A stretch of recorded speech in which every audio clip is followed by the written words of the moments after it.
everyone, it's Jacquelyn Melanik. Welcome to Chain Reaction, a show that unpacks and dives deep into the latest trends and news, breaking things down block by block for the crypto curious. This year we're doing monthly series, diving into different topics and themes in crypto. And to start things off, this month we're focusing on NFTs. I'm interviewing some of the biggest NFT players and founders about how they've weathered the booms and busts in this sector, what they're focused on, and what could be next for the industry. Hope you enjoy. Today's guest is Steve Kaczynski, co-author of the book The Everything Token and co-host of a Web3 morning show called Coffee with Captain. He also co-authored the first Harvard Business Review article about NFTs, and outside of that, he consults with agencies and brands about building their Web3 strategies, including his role with Starbucks, where he's a community lead for its NFT-focused loyalty program, Starbucks Odyssey. Before getting into the Web3 world, Steve worked in communications and marketing roles at places for over 15 years. And we're excited to have him on. So Steve, welcome to the show. Thanks for having me. Really excited to be on here. And as we were saying even before, it's good to talk face to face and actually kind of see you and have this conversation. Yeah, I'm glad to know you're a real person and not just a Bored Ape NFT. Love that. To start, can you tell us about one of the most interesting people you've met in the past 12 months in crypto, and what did you learn from them? Yeah, I mean, it's funny, like within the cryptocurrency industry, I think there's somebody that is one of the sort of original Bored Ape people from the community named Josh Ong. And he was a sort of crypto news reporter prior to being in Web3. Now he does a consulting agency called Boardroom Ventures. And Josh is one of the most interesting people in the sense that he will do things with zero personal agenda to himself. And I would credit him as one of the people who truly onboarded me into this world. I've always been a tech nerd who's super interested in tech since, I'm 40 years old now. I was building websites when I was in middle school in 6th and 7th grade, and having teachers tell me, this is a cool hobby, but this isn't the future. This is the internet. It's just a little hobby thing. So coming in here and being able to ask any silly question early on in, late 2020, early 2021, and having Josh be one of those people who gave me those answers, I really learned a couple of things from him. One, obviously, the ins and outs of Web3 and NFTs and how they work. But I think even more than that, I think I learned the ethos of the crypto world, which is the way that you can sort of help each other no matter who you are, the way that we could create a bond in a relationship without ever meeting in person, and a great friendship. And so I think he taught me a lot of those things about how I should lead by example the way he does. And I try to do that as well. And as well as just the ins and outs of the blockchain. Yeah, I feel that. I have like internet friends, and it's so weird when I meet them in person or even over Zoom like this. It's a different feeling, and like people in other industries don't really get that. But what made you so interested in NFTs specifically? Was it the community aspect, or did you just kind of see one of the collections? You're like, hey, I like that artwork. So I actually, my poor team that was working for me at the time, I was kind of starting the recruitment marketing department at Progressive.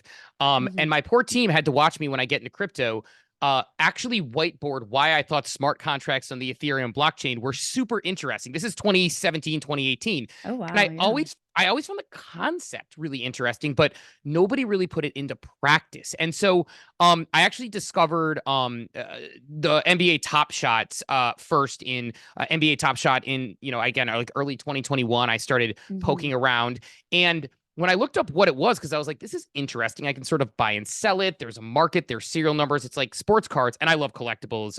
If people are watching on Zoom, you can see my background. I love collectibles. But I looked into it, and it's like, wait, this is built on a smart contract, because I didn't know what an NFT was. And I read it, and it's talking about these businesses built on blockchains. And I thought, wow, like this is a really interesting concept that I've been, super engaged with for over 3 years.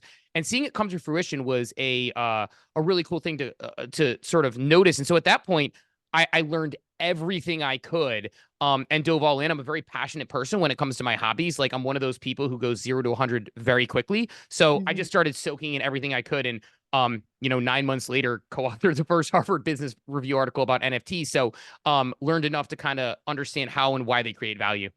Yeah. And how has that passion kind of evolved over time? Is it still a hobby to you? It doesn't seem like it. It seems like it's a full-time job now. It's multiple full-time jobs now at this point, actually. It's full-time helping Starbucks, like you said, with their community lead.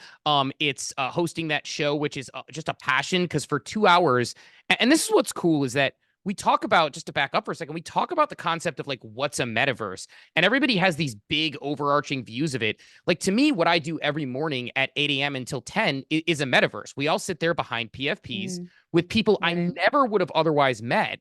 And we trade ideas, we trade information, and it became more of a passion, and it actually was officially full time as of the beginning of 2022. But it's Starbucks, it's the book, and it's always looking for the next sort of consulting thing to do, because it really is that idea of chasing down my passion. And it's like I can go through a day where I could work 13 hours, and I look up, and I look around, and I say I still want to do things because I'm still passionate. And I think that's how kind of where you're supposed to be in life. Yeah, I love that. Honestly, that's me at crypto conferences. It's like you get up at 7 and you're still out at work events or whatever you want to call it to like 2 a.m. and you're just like enjoying it because that's what you love to do. That's how I feel, at least. You brought up the Harvard Business Review article. And for those who don't know, can you kind of just explain us like what it was that you wrote about NFTs, what inclined you to write it, and then what was the feedback like? So the funny part about the front end of that is what you just said about crypto conferences actually applies to that. So my co-author, actually, Scott Commoners, he is a Harvard business professor, Harvard Business School professor, as well as an A16Z research partner. He sent me a Twitter DM because you talk about nature. Scott and I just wrote this book. We've never met in person. We've only met over Zoom, and we've only had conversations. So that's Web3 in a nutshell. We met in a Twitter space. And and likewise, like he sent me a DM because he said, look, I just got the okay to write the first Harvard Business Review article about NFTs.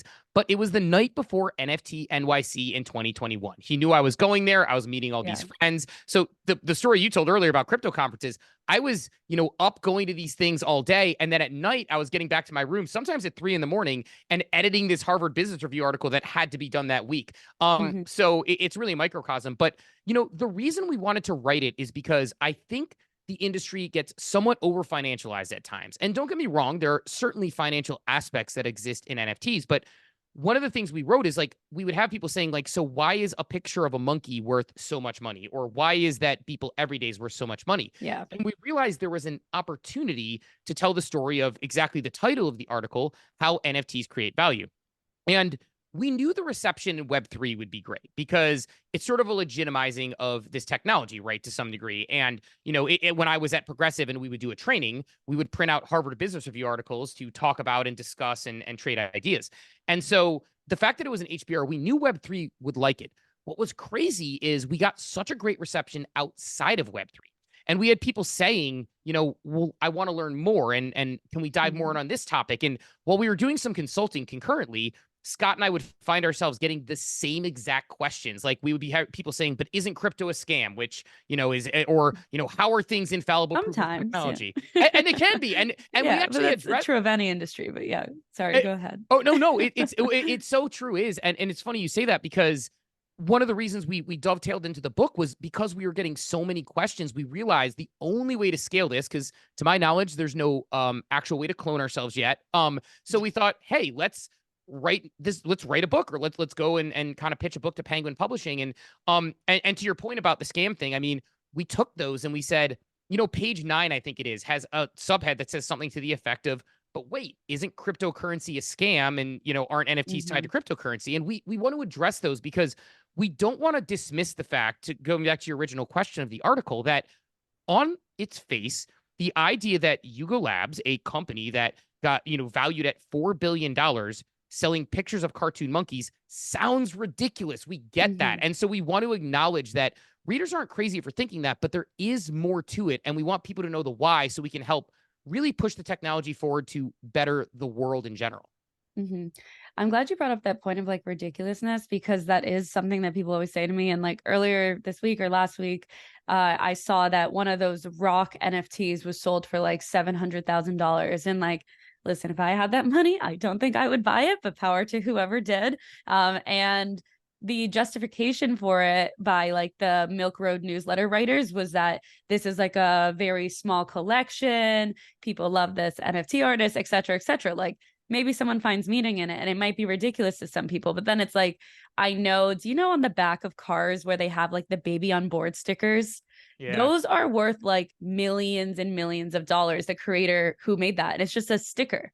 But the point here is that like, even if we don't see the value in it, someone else does. And I'm glad you brought up your book too, the Everything Token, because you talk about NFTs in a way that makes them tangible, and you dive into how they'll transform the world, you and Scott. And without giving like too much away, because I know you want people to get the book, can you give us like one of the ways you see them changing society? But my publisher would love you because specifically because I have made the point of like Scott and I are probably the worst salesmen in the sense that we just want to get the ideas out there in people's hands. Yeah. And so we sometimes go overboard and basically, detailing the book. But I'll give you a couple interesting ones that are on different ends of the spectrum. I think on one end, you have something like AI right now, with people being very worried about deep fakes and things like that. But in a world of tokenized authenticity, where I have a personal token tied to something I release, you could authentically hear if it's something I officially release. So I think stuff like that on a high level is very interesting, especially as we go into the future. But then it's like things like ticketing. Like every day when you go to a game, you go to a baseball game, a football game, a soccer game, you bring your ticket, you scan a QR code, probably on a piece of paper, and you throw it away.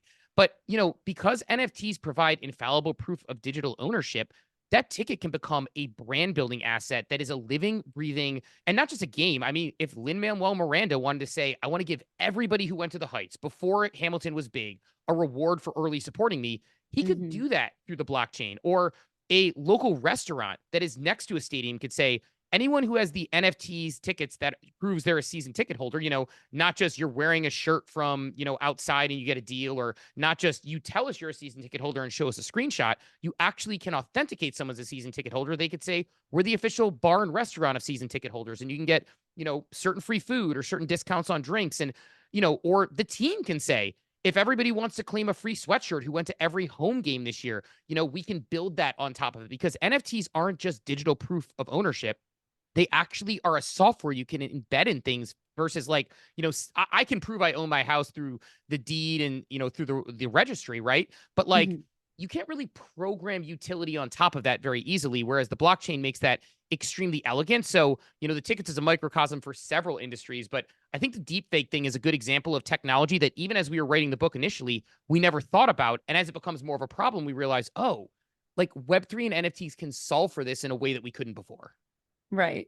And I'm glad you brought that up too, because I think a lot of the conversation around NFTs is about changing the world with rewards and loyalties. And I see the value in that as well. Like my sister bought the Dominic Ansel NFT. She's never seen an NFT in her life, but she apparently loves cronuts. And this was years ago. And she had no idea how to do it. So I showed her how to do it. We spent like $1 bajillion on ETH gas fees. And she was like, why is it costing so much money? And I was like, yeah, I know, this sucks. And like things have moved on since then. But aside from rewards, which we kind of just talked about, what other core use cases for NFTs do you think will be the most prominent this year and then going forward?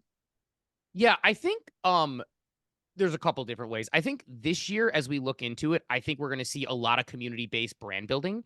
To your point, because I think while Starbucks Odyssey, as an example, is that, I work with as a community lead. While yes, the actual rewards they're giving out are sort of NFTs, although they don't call them NFTs, they're stamps. My, 68-year-old mother has no problem navigating them, right? Like that's something she can use.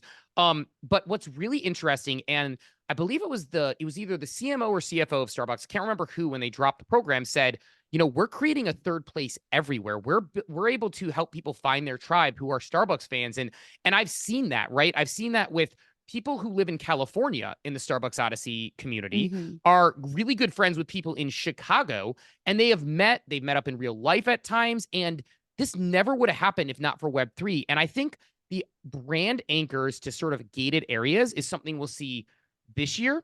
I think beyond, what I'm excited to see is as the picks and shovels get built out, because right now, I mean, I mentioned like I love the internet in in middle school, but back then it was like, the technology wasn't great. If my sister got a phone call, it kicked me offline because it was through the phone line. If I had one line of code off, it made the entire website code. And now, you and I could spin up a website tomorrow with a, third party, whether it's Squarespace or any other one, right?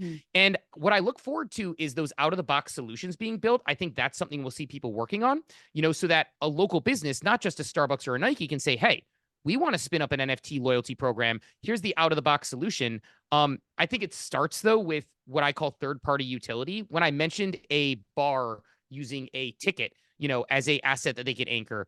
I think that's where it'll be interesting.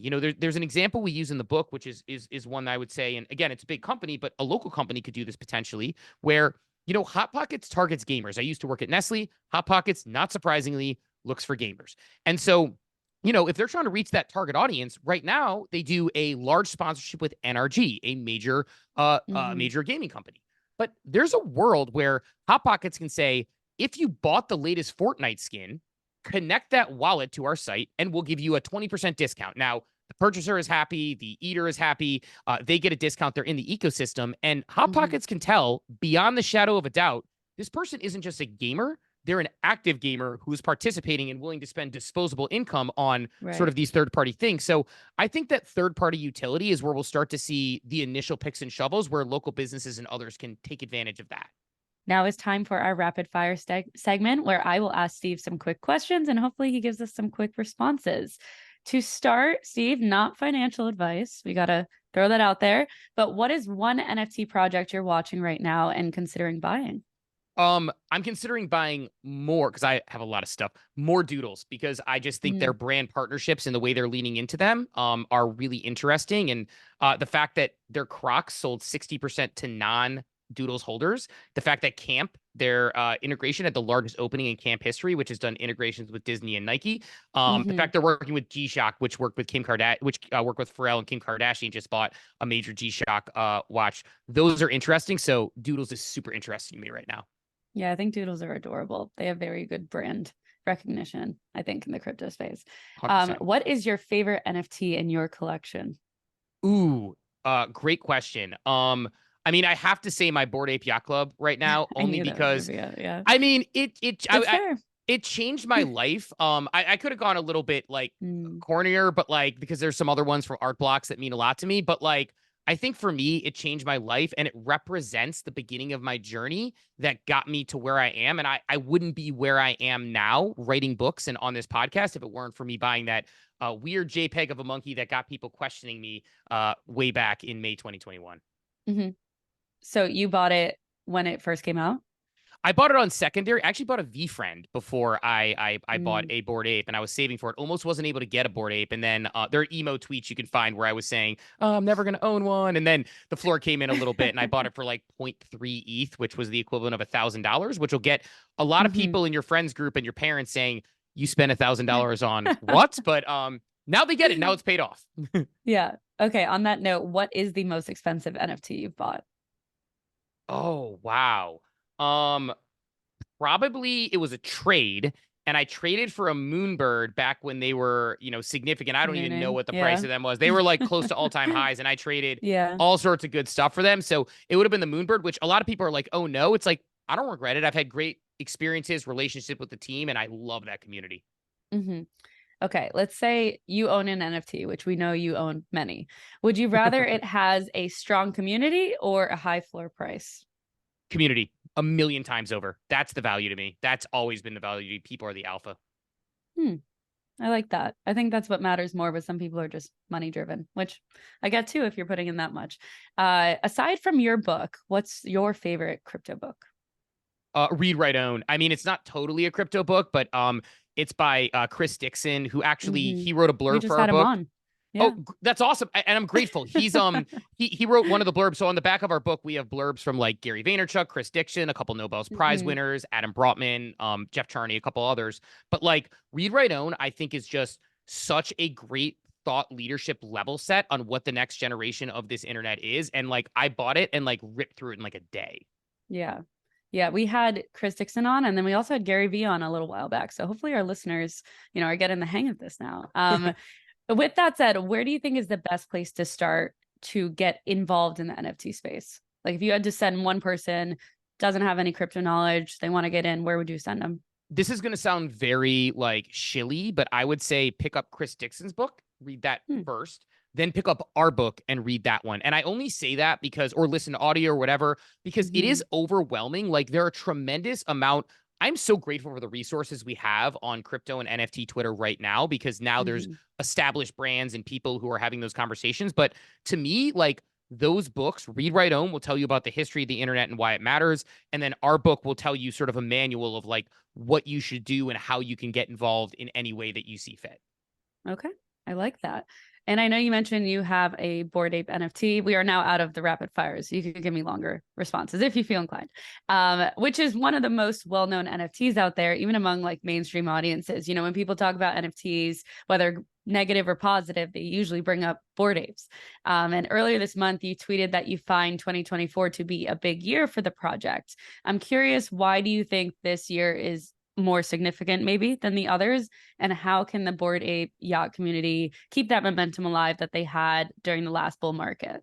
Yeah, great question. I think they are a growing startup right now that is going through the growing pains that any major business would be in their way. And it's crazy because they're in year 3.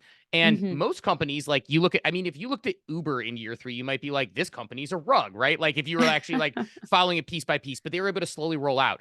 Bored Ape and Yuga Labs has the disadvantage of and the advantage at the same time of building in public in front of everybody. So the reason I think 2024 is a major year for them is that, you know, the thing that got the Bored Ape Yacht Club really well recognized early on was it was the community and it was the desirability of that networking group. Like when I went into the Bored Ape Yacht Club group, I've never been in anything remotely like it where there's people who are, entrepreneurs and Jeopardy champions. And I mean, Steph Curry in his bio, Steph Curry, one of the best players in NBA history, says BAYC in his bio. So being in this club is really valuable.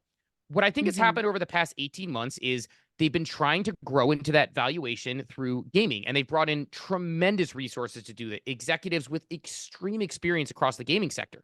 But I think what they didn't realize is they inadvertently leaned a little bit away from the community aspect. So to me, I think the community is the value, and it doesn't take a Mm-hmm. lot to get them on track and be your beta testers and your people who will really help you kind of drive the brand forward. So for me, what they need to do this year is continue to lean into the community. They have a whole sort of entrepreneurial sector basically called Made by Apes for people who have ape-based businesses.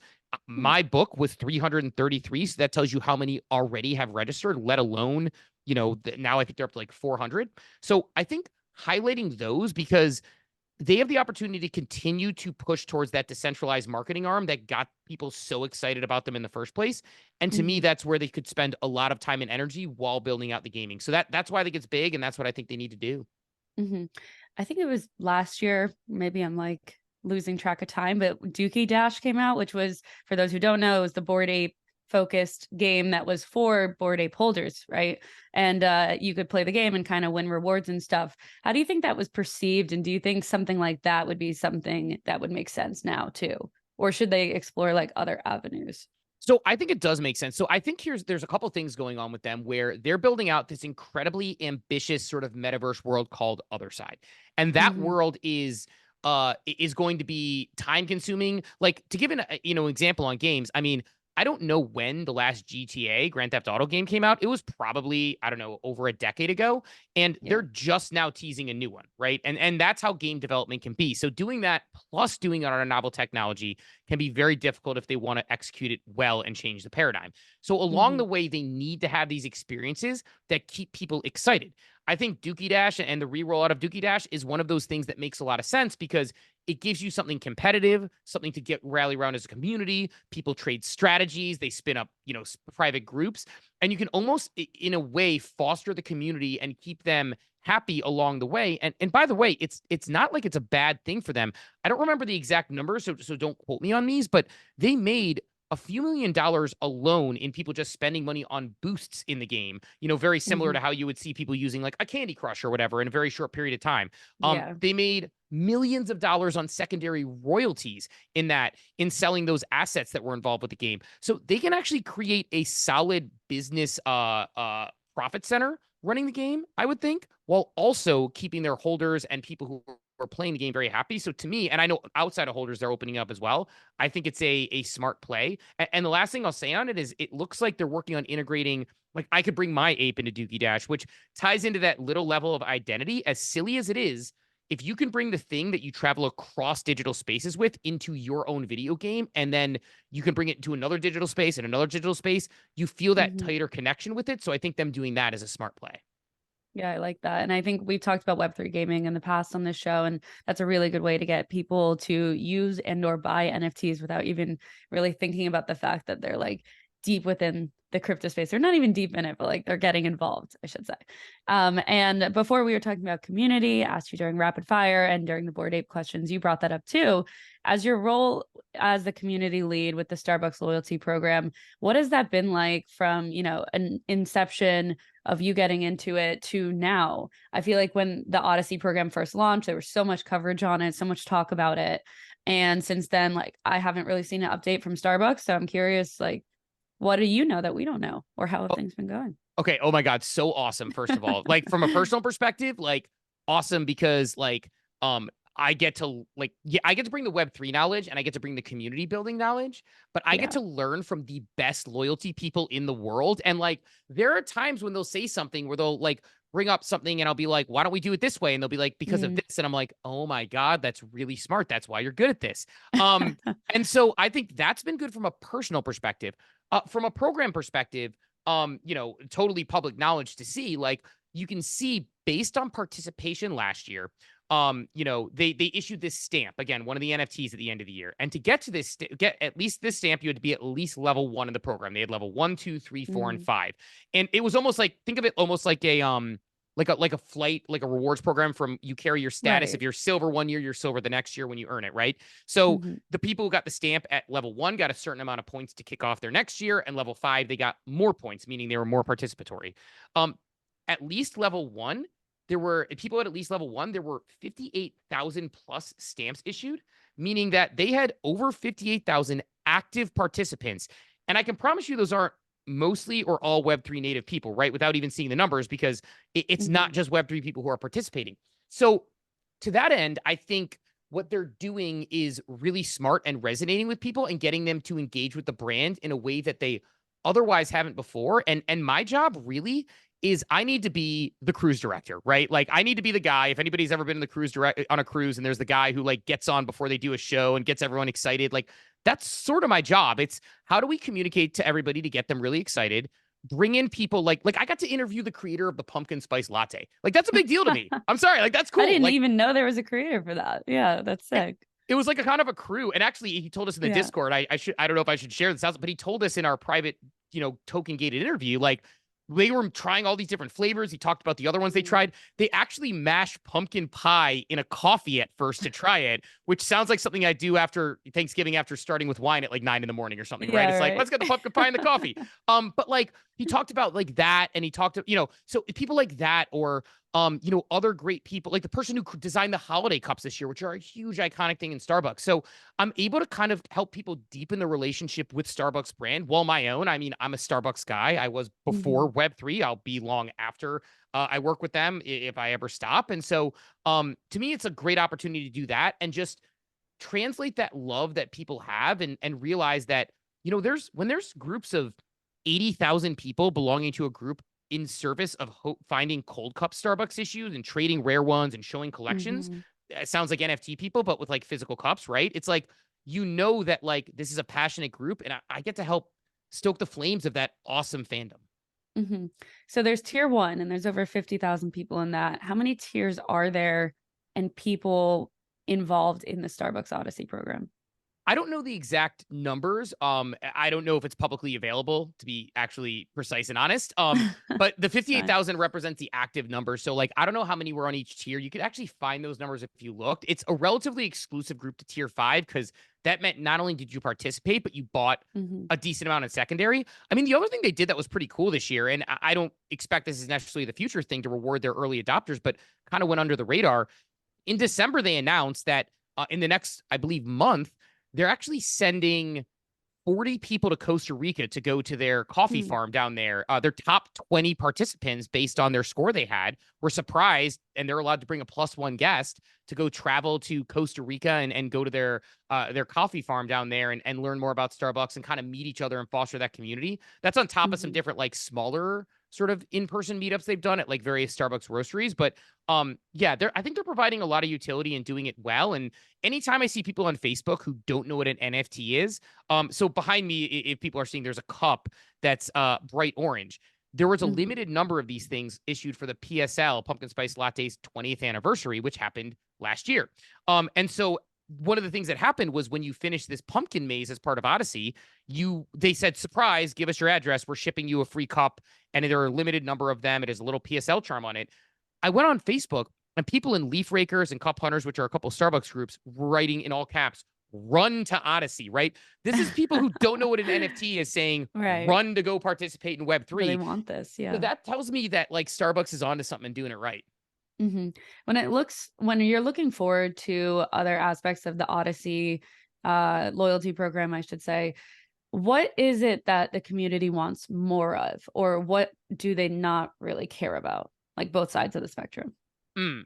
Oh, that's a good question. I would say they want more. This is what's so interesting.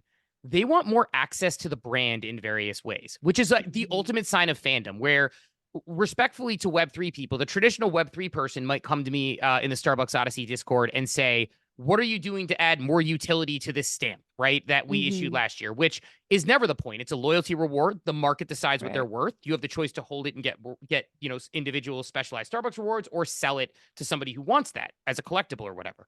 And so that's not a direction at least at the moment, Starbucks has gone. But what Mhm. they do want, the traditional Starbucks fan, I think the majority of people, is the opportunity to do a focus group with the brand and actually talk to people who work at Starbucks.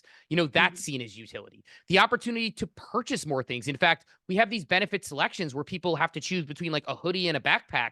And they say, can I buy the hoodie? And people, and it's one of those things I think as a brand, you never quite think like, oh, people are going to want to buy even more of these things we're giving as rewards, and so access to buy, access to the brand, access to learn more. In fact, somebody even said recently, hey, when we did an event-based thing around the history of the PSL, we did a journey around that. That was so Mhm. fun. Can we do, what's another event-based thing based on something from the history of Starbucks that we could bring together? So, generally speaking, like it's like almost they want more access to the brand in general. And I think what a lot of the community, I would say, isn't as, doesn't push as hard on, which was kind of surprising, is necessarily overly financialization of stamps, right? Which is something Starbucks isn't doing and hasn't Yeah. actively done for obvious reasons. But that's something that I think is a differentiator between, say, the small corner of the internet that is, Web3, Twitter, for example, or, fans of a large brand that if you think about it, like if you were a huge Taylor Swift fan and they were like, hey, as a reward Mhm. for this thing you hold, you can buy tickets to the concert without having to worry about getting botted right up front. And you can buy a special limited edition t-shirt. You'd be like, that's a benefit. So it makes Right. sense that people get excited about that. But it's almost like a surprise that access and information can be major utility for people. Yeah.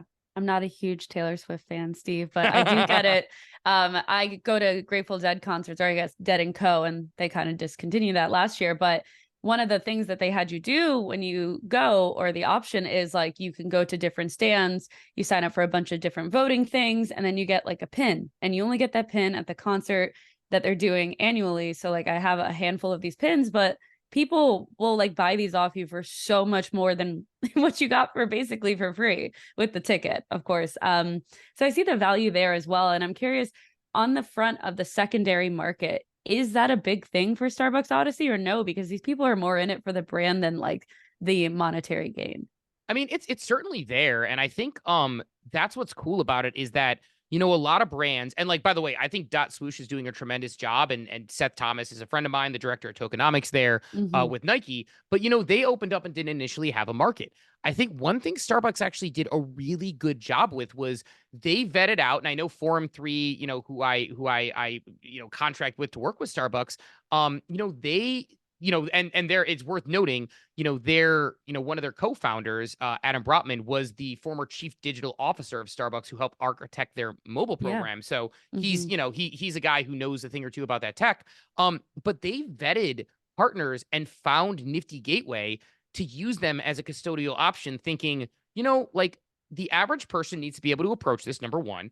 And number two, Mm-hmm. having the ability to buy and sell and truly own your loyalty is a new concept. It makes it less one way. So while not all the community members engage in buying and selling, or actually most of them engage more in buying than selling, myself included, as a fan of the brand. But I think for a lot of people, having that optionality is so important to sort of the ethos of the program, regardless of how often it's used. And it is used relatively often. I don't have the numbers offhand, but you can see some pretty high volumes in secondary markets, especially in some of the more fun generative stamps that they've done, like the generatives of their sirens that they have, Hmm. the mermaid that people see from Starbucks, and they've done pretty well there too. But I think it's almost as important because I think if they build out the program, people need to have that option to have that Web3 interaction of owning your loyalty and making that decision with your self custody. Hmm.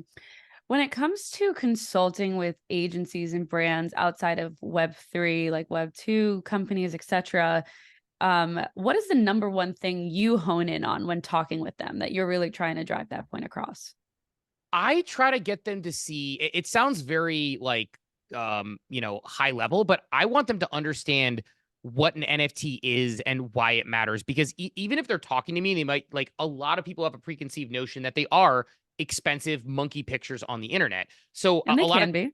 and that's a And good they got a point. point there, but there's other aspects, of course, right? Yeah, they certainly can be, and I know that as well as anybody else. And it's like, but Mhm. I think like I want them to understand that there's an analogy that my friend Adam Hollander uses a lot, who I really like. That he says, imagine you go into a museum and you see a beautiful painting on the wall. You can take a picture of that painting, but it's not worth any money. You can get Mhm. a print in the gift shop, but it's not worth any money. The picture on the wall is worth money because the museum owns it, it's the original, and they can prove both of those things. And up until recently, you couldn't do that with digital items. And so I think you kind of explain that to them, and people say, but I can still save the picture. And it's like, right, but I could make my PFP on Twitter or Instagram a picture of Shaquille O'Neal. That doesn't mean I'm going to collect his checks from the general or go to the Basketball Right. Hall of Fame ceremony. And so once you start explaining this to people that way, you can then meet them where they are. So if it's a insurance company, maybe I explain the predictive analytics against being able to have access to someone's wallet and the things they own and helping them understand their customer better.